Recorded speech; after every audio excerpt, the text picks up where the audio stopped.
సీరియల్లో సినిమాలో నటించాలనుకుంటున్నారా? అయితే వెంటనే మా యాక్టింగ్ స్కూల్లో జాయిన్ అవ్వండి. నమస్తే, welcome back to Suman TV. Present మనతో పాటు ఉన్నారు senior fertility consultant Renuka madam గారు. నమస్తే మ్యామ్. నమస్తే మేడం, రీసెంట్గా ఒక కేరళ న్యూస్ ఇది. కేరళ ఉమెన్ ఒక న్యాయస్థానాన్ని ఆశ్రయించింది. ఎందుకంటే ఒక షాకింగ్ విషయమే. హస్బెండ్ అనారోగ్య కారణంగా హాస్పిటల్ అడ్మిట్ అయ్యారంటే బ్రతుకుతాడో చనిపోతాడో కూడా తెలియని పరిస్థితి. సో ఆ టైంలో ఆవిడ ఏమడిగిందంటే ఆయన యొక్క స్పోమ్ ఇమ్మని అడిగారు. అప్పటికే వాళ్ళకి పిల్లలు లేరు. మరి ఆయన చనిపోతే రేపొద్దుట నాకు పిల్లలు కూడా ఉండరు, సో నాకు ఆయన స్పోమ్ ఇవ్వండి అని ఆశ్రయించినప్పుడు కోర్టు కూడా కొంచెం ప్రాసెస్ చేసి అంతా తెలుసుకొని వెనక బ్యాక్గ్రౌండ్ సర్చ్ చేసుకొని ఓకే అని చెప్పి వాళ్ళకి అనుమతిని ఇవ్వడం అయితే జరిగింది. సరే, అది పక్కన పెడితే ఈ స్పర్మ్ స్టోరేజ్ అనేది అసలు ఆ ప్రాసెస్ ఎలా ఉంటుంది, అసలు అది ఎంతవరకు కరెక్ట్, ఒక్కసారి డీటెయిల్గా మేడం. ఇప్పుడు మీరు చెప్పిన కేసులో ఇది we should see in 3 aspects. ఒకటి మెడికల్గా, ఒకటి legal, third thing is humanitarian grounds మీద. మెడికల్గా ఇది పాసిబులే. హస్బెండ్ కోమాలో ఉన్న, అన్హెల్దీగా ఉన్న, తన దగ్గర నుంచి స్పర్మ్స్ తీసుకొని దాన్ని యూస్ చేసి ఒక ప్రెగ్నెన్సీని క్రియేట్ చేయడం అనేది medically it is possible. So ఒకవేళ ఆ పర్సన్ కాన్షియస్గా ఉంటే వాళ్ళే శాంపుల్ ఇవ్వచ్చు డైరెక్ట్గా. లేదు అన్కాన్షియస్గా, ఇప్పుడు మీరు చెప్పిన కేసులో పేషెంట్ వాజ్ ఇన్ కోమాలో ఉన్నారు.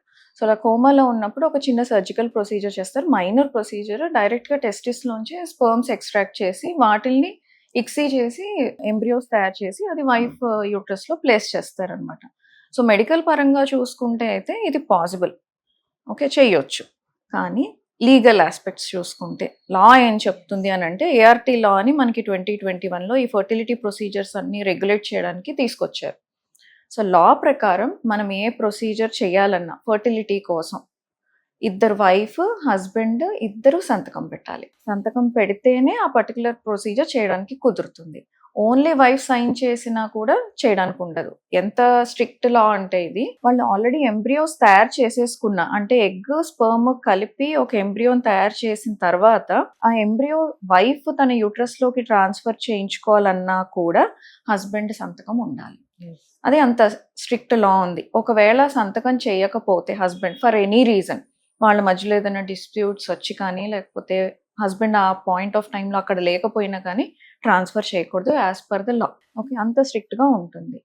కానీ లా ఎప్పుడు దాన్ని బేసిస్గా తీసుకొని కోర్ట్స్లో on humanitarian grounds as a special సిచ్యువేషన్స్గా కన్సిడర్ చేసి ఒక్కొక్క సిచ్యువేషన్కి ఒక్కొక్క రకమైన జడ్జిమెంట్ ఇస్తారు. ఇప్పుడు ఇది ఏదైతే మీరు చెప్పారో అది బ్లాంకెట్ జడ్జిమెంట్ కాదు, అంటే అందరూ ఫాలో అవ్వటానికి లేదు.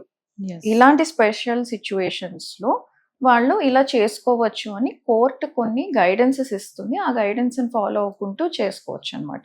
అండ్ వీళ్ళ విషయానికి వస్తే, వీళ్ళు ఆల్రెడీ ఫర్టిలిటీ ట్రీట్మెంట్స్ స్టార్ట్ చేసిన వాళ్ళు ఆర్ ఒక ఫర్టిలిటీ క్లినిక్ అప్రోచ్ అయ్యి అక్కడ ఆల్రెడీ సైన్ చేసి ఉండుండొచ్చు. అందుకనే వీళ్ళకి కోర్టు ఫేవరబుల్గా తీర్పిచ్చింది. అంటే వాళ్ళు ఆ ఇంటెన్షన్ తోటి వెళ్ళారు, మాకు పిల్లలు కావాలి అని. హస్బెండ్ హెల్దీగా ఉన్నప్పుడే ఒక ఫర్టిలిటీ యూనిట్కి వెళ్ళి మాకు పిల్లలు కావాలి అని వెళ్ళినప్పుడే ఫస్ట్ డేనే ఒక ఫామ్ సైన్ చేయించుకుంటాం అనమాట. అందులో హస్బెండ్ సంతకం ఉంటుంది. అండ్ ఐవీఎఫ్ ప్రొసీజర్ అయ్యేటప్పుడు కూడా గ్యామెట్స్ ఒకవేళ వైఫ్కి కానీ ఏదన్నా ప్రాబ్లం వచ్చి చనిపోతే, హస్బెండ్కి ఏదైనా ప్రాబ్లం వచ్చి చనిపోతే, ఆ మిగిలిన ఎగ్స్ని కానీ స్పర్మ్ని కానీ ఎంబ్రియోస్ని కానీ ఏం చెయ్యాలి అనేది ముందే సంతకాలు తీసుకుంటాం.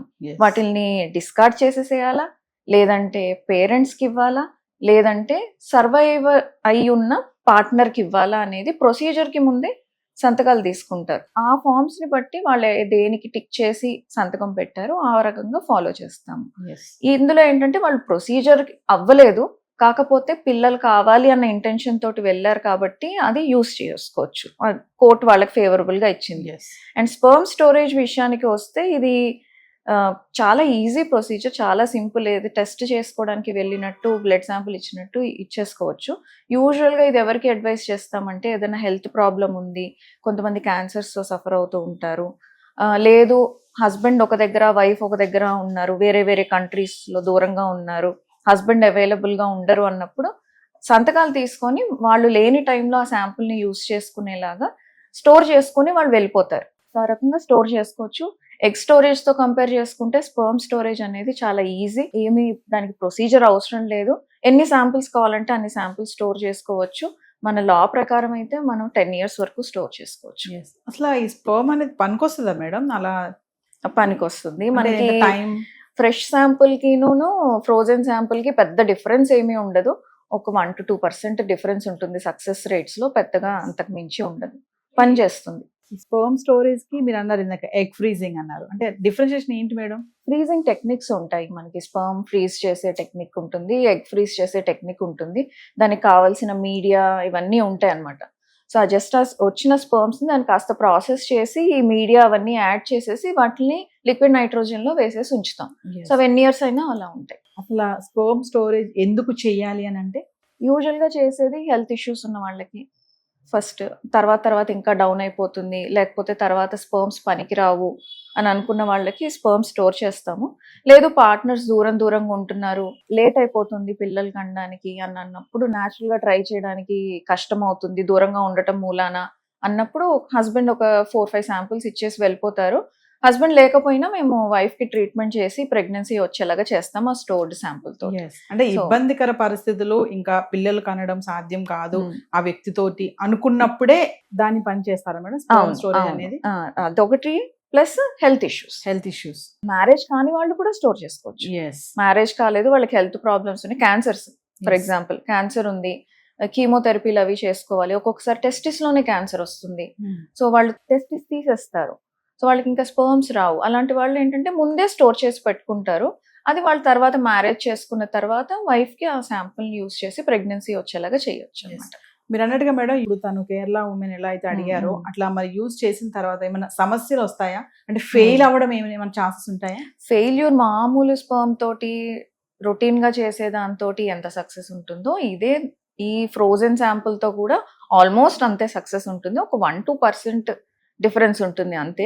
ఇంకా ఫర్దర్ కాంప్లికేషన్స్ అనేవి అయితే ఇప్పటి వరకు ఎవిడెన్స్ అయితే ఏం లేదు. ఫ్రోజన్ శాంపుల్ వాడటం వల్ల ప్రాబ్లమ్స్ వస్తాయి అనేది అయితే ఎక్కడ అలాంటి రీసెర్చ్ లో కానీ ఎక్కడ తేలలేదు.